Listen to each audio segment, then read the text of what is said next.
1, 2, 3.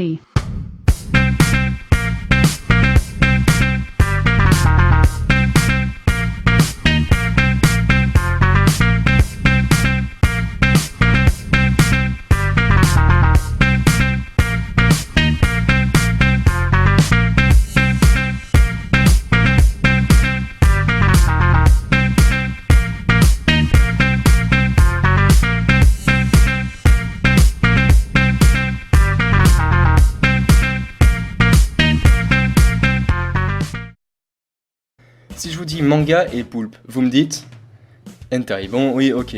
Mais si je vous dis manga et poulpe de l'espace, vous me dites aussi. Mais aujourd'hui, on va causer de Assassination Classroom. Assassination Classroom est un manga écrit et dessiné par Yusei Matsui, prépublié dans le Weekly Shonen Jump en 2012 et publié par Kana en France, ayant eu droit à une adaptation en animé en 2015 par le studio Lerche. Koro Sensei, un poulpe géant ayant détruit une partie de la Lune et pouvant se déplacer à vitesse Mach 20, projette de détruire la Terre. Cependant, il propose au gouvernement de devenir enseignant de la classe E dans un collège réputé, en laissant une chance aux élèves de le tuer. Afin de les motiver et de stimuler leur volonté, le ou les tueurs de Koro Sensei se verront attribuer la modique somme de 10 milliards de yens. Et ce manga est un réel vent de nouveautés. Outre la loufoquerie omniprésente, on assiste à des scènes vraiment marquantes et une profondeur vraiment inattendue.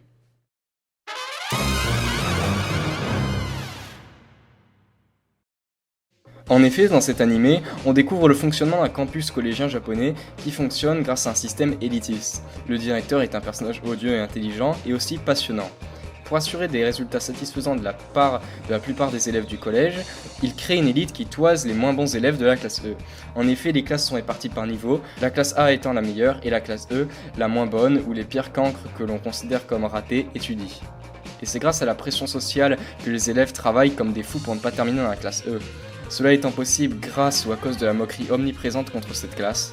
On assiste même à certaines scènes de conversation familiale où l'on voit les familles des élèves de la classe E qui se font incendier par leur père ou leur mère ou leurs amis. Et rien que ça m'a étonné de la part d'un anime avec un synopsis aussi chelou. Et là, on peut clairement affirmer que l'auteur a su parfaitement critiquer ce système scolaire, et ce de manière exagérée et marquante. En clair, c'est le genre de choses qui laissent des traces. Koro Sensei est vraiment un excellent personnage. Outre le fait qu'il soit complètement pété, il sait donner des leçons de vie totalement pertinentes à ses élèves et même aux spectateurs. Cela peut paraître bizarre, mais on souhaite qu'il ne se fasse jamais oxyre par sa classe juste pour ça. Au final, même les rejetons de la classe E finissent par l'apprécier, car il leur permet de redresser leur niveau scolaire, de s'épanouir, de trouver un but dans leur vie qui jusque-là était vide, et reprendre confiance en eux. Et ça, c'est beau! Et cela ne se limite pas seulement aux élèves, mais aussi aux professeurs. Et en parlant de professeurs, tout au long de l'aventure, le corps enseignant va accueillir de nouveaux arrivants très sympas. Ils seront là pour assassiner Koro Sensei, mais au final ils se lieront d'amitié avec les élèves jusqu'à composer un groupe très attachant. Prenez par exemple Beach Sensei. Elle est là pour assassiner le poulpe géant et devient au final une bonne professeure de langue. Mais c'est un peu dégueu dit comme ça. Mais bon, quand on a une poitrine de cette taille et que nos leçons ressemblent à ça, voilà quoi. Au final, elle racontera ses histoires de conquête aux étudiantes et se fera même corriger par Koro Sensei et recalée par Karasuma. Karasuma, Kamasutra, voilà. Et elle en devient un personnage plus comique qu'autre chose, alors qu'à la base, elle imposait le respect et se la pétait puissance 1000. Dans cet animé, on suivra les aventures de la classe E, mais plus particulièrement de Nagisa. Alors, petit test pour ceux qui ne l'ont encore jamais vu, c'est un gars ou une fille pour vous? Eh ben, c'est un gars. Avec des couettes. Et ouais, c'est pratiquement illégal. Et bien justement, ce Nagisa étant une personne plutôt anecdotique au premier abord, et super.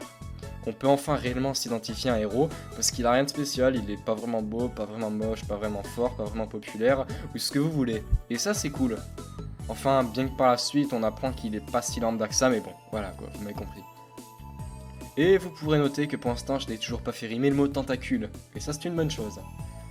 Chose qui pourra paraître assez anecdotique mais qui au final se révélera être un point fort ou faible, est le fait que les arcs narratifs sont assez courts. Enfin bon, ça après c'est que mon avis. Au final, au niveau des défauts, je pourrais rien vraiment vous dire parce que j'ai trouvé que Assassination Classroom était bon à tout point pour le moment, et ce même pour un scénario qui est con comme la lune. Alors en bref, on a une OST du tonnerre qui colle très bien avec le ton décalé du manga, mais qui sait aussi soutenir les scènes intenses et un opening qui donne la pêche. une animation d'excellente qualité dans l'animé et de très bons dessins en version papier, un scénario qui est loufoque mais totalement assumé et qui n'empêche en rien le fait qu'on ait toujours envie de voir la suite, des personnages très attachants et intéressants, pour le moins ceux qui sont développés, des morales et des leçons de vie qui ne touchent pas que les étudiants. Au final, Assassination Classroom, c'est un peu comme les dragées surprises de Bertie Crochu dans Harry Potter. Quand on sait ce que c'est, on se dit que ce sera soit génial, soit à chier. Et en l'occurrence, c'est énorme. Foncez dessus si c'est pas déjà fait. Et voilà pour la première vidéo de la chaîne. Pardonnez les imperfections, etc. En tout cas, si vous avez un avis différent, n'hésitez pas à le partager. Même si je me casse par là. Wesh, plagiat, j'ai faute à coup de bâtard.